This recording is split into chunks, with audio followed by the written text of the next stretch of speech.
Where your treasure is, there will your heart be also. God has given us unlimited treasures in His Word. Every time we open it, we can discover a new treasure or admire an old one. What will we find today?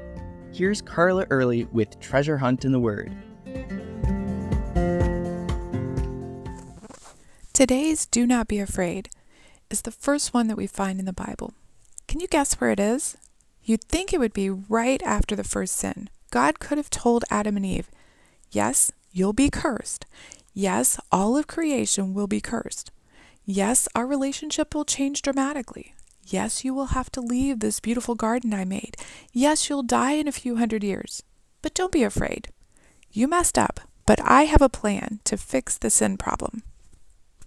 But He didn't. He only hinted at His plan. You'd think God would have reassured Noah on the ark by saying, don't be afraid.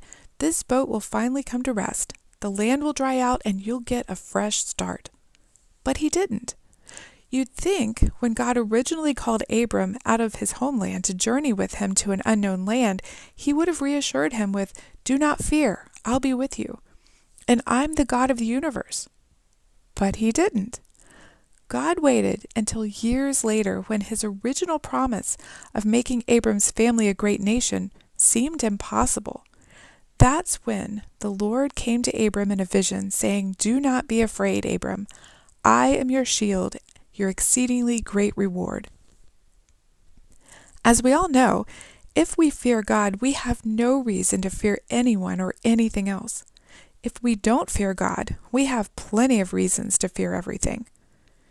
Abram had just come from a situation in which he proved that he feared God, honored Him above all else. He'd given a tithe to Melchizedek, the priest of the Lord. And when the worldly king of Sodom offered him all the possessions of Sodom, he refused, saying only the Lord, God Most High, the possessor of heaven and earth, could make him rich. He wanted God to get glory. Now, Abram had just been in a battle with several kings who would probably like nothing better than to come sweeping down and get revenge on him. But God identified Himself as Abram's shield, his protector. To get to Abram, they'd have to go through the Lord, God Most High, the possessor of heaven and earth. Not only did God promise to be Abram's shield, my version says, I am your shield, your exceedingly great reward. Now, other versions may say, your reward shall be very great, but I like to think God identified Himself as that reward, telling Abram, you don't need all that stuff. You have me. I am your great reward. God's presence, not His generous blessings, is our exceedingly great reward if we are His child. His presence with us, in us, around us. Really, I don't know how people live without Him. When tragedy occurs, when a job is lost, when a loved one dies, when there's nowhere else to turn, aren't you glad, relieved, comforted to know that He's there, right beside you, holding your hand, guiding you, calming you? Yes, He is our shield and our great reward, so we don't have to fear.